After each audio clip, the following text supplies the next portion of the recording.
জামায়াতের নিবন্ধন ও প্রতীক ফিরে পেতে আপিলের শুনানি শুরু হচ্ছে। আর হাইকোর্টে ঘোষণা করা হবে রমনা বটমূলে বর্ষবরণে বোমা হামলা মামলার রায়। এ বিষয়ে বিস্তারিত জানাতে যুক্ত হচ্ছেন সহকর্মী জাহিদ হাসান। জাহিদ, শুনানি শুরু হচ্ছে, এর বিস্তারিত জানাবেন।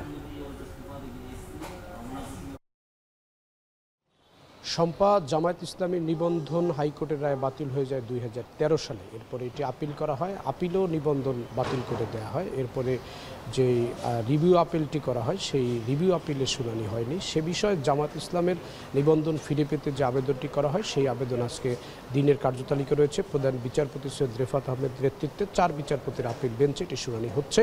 এবং এই জামায়াত ইসলামের নিবন্ধন বাতিলের সাথে সাথে 2016 সালে সুপ্রিম কোর্টের একটি রেজুলেশন হয়েছিল যে দাড়িপাল্লা যে প্রতীক জামাতের, সেই দাড়িপাল্লা প্রতীক বাতিল করে দেওয়া হয়েছিল সুপ্রিম কোর্টের ফুল কোর্ট সভার একটি রেজুলেশনে। সেই সিদ্ধান্তটিও বাতিল চেয়ে গতকালকে আবেদন করা হয়েছে, সেটির উপরে আজকে শুনানি হবে। একই সঙ্গে জামাতের নিবন্ধন এবং দাড়িপাল্লা প্রতীক ফিরে পাওয়ার যে বিষয়টি, সেই বিষয়ে দুটি বিষয় আজকে আপিল বিভাগে শুনানি হবে প্রধান বিচারপতির নেতৃত্বে 4 বিচারপতির আপিল বেঞ্চে। 2016 সালে সুপ্রিম কোর্টের ফুল কোর্ট সভা যেই কারণ দেখিয়ে দাড়িপাল্লা প্রতীকটি বাতিল করেছিলেন, তারা রেজুলেশন বলেছিলেন যে যেহেতু আদালতের ন্যায় বিচারের প্রতীক হচ্ছে দাড়িপাল্লা, এ কারণে এই মনোগ্রামটি শুধু আদালত ব্যবহার করতে পারবে, আদালতের প্রতীক হিসাবে এটি ব্যবহৃত হবে। এটি কোনো রাজনৈতিক দল বা কোনো সামাজিক বা অন্য কোনো সংগঠন এই প্রতীক দাড়িপাল্লা ব্যবহার করতে পারবে না। এই রেজুলেশনের ভিত্তিতেই মূলত 2016 সালে প্রতীকটি বাতিল করেছিল নির্বাচন কমিশন এবং একই সাথে 2013 সালে হাইকোর্টের রায়ের ভিত্তিতে জামাতে নিবন্ধন বাতিল করেছিল নির্বাচন কমিশন। সেই দুটি বিষয় ফিরে পাওয়ার জন্য তাদের যে আবেদন, সেই আবেদনের উপর আগেও শুনানি হয়েছে, আজকে আবার শুনানি চলছে। একই সঙ্গে রমনার বটমূলে 2001 সালের বর্ষবরণে যে বোমা হামলা হয়েছে, সেই বোমা হামলায় 10 জন নিহত হয়েছেন, হতাহত হয়েছেন অনেকে।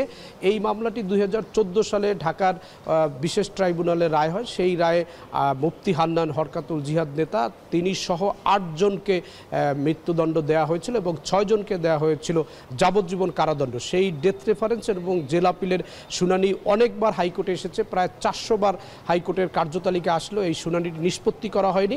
এবার এই কিছুদিন আগে এটি শুনানি করে রায়ের জন্য আজকে রাখা হয়েছে। এর আগে রোববার দিন রায় ঘোষণা শুরু হয়, সেদিন আংশিক রায় ঘোষণা হয়েছে এবং পুরো রায় শেষ করার জন্য আজকের দিন ঠিক করা হয়েছে।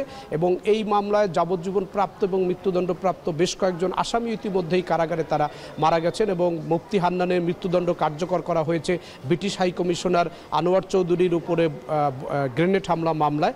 এই কারণে এই মামলা থেকে তিনি বাদ পড়বেন। একই সাথে এই মামলার 2 জন যাবজ্জীবন প্রাপ্ত আসামি মাওলানা আব্দুল হাই এবং মাওলানা আব্দুর রৌফ, এই 2 জন তারা কারাগারে মৃত্যুবরণ করেছেন। এই তথ্যটি আদালতকে জানানো হয়েছে। সব মিলিয়ে যে আসামিরা বেঁচে আছেন তাদের বিষয়ে এখানে রায় হবে এবং যারা ইতিমধ্যে মারা গেছেন এবং যাদের ফাঁসি কার্যকর হয়েছে তাদের বিষয়টি বাদ দেওয়া হবে। এবং এই দুটি বিষয় আজকে দিনের কার্যতালিকা আলোচিত রয়েছে। এছাড়া অন্যান্য যে বিষয়গুলো রয়েছে সেগুলো পরবর্তীতে আপনাকে জানিয়ে দেওয়া যাবে। শম্পা, আদালত প্রাঙ্গণ থেকে যুক্ত ছিলেন সহকর্মী জাহিদ হাসান।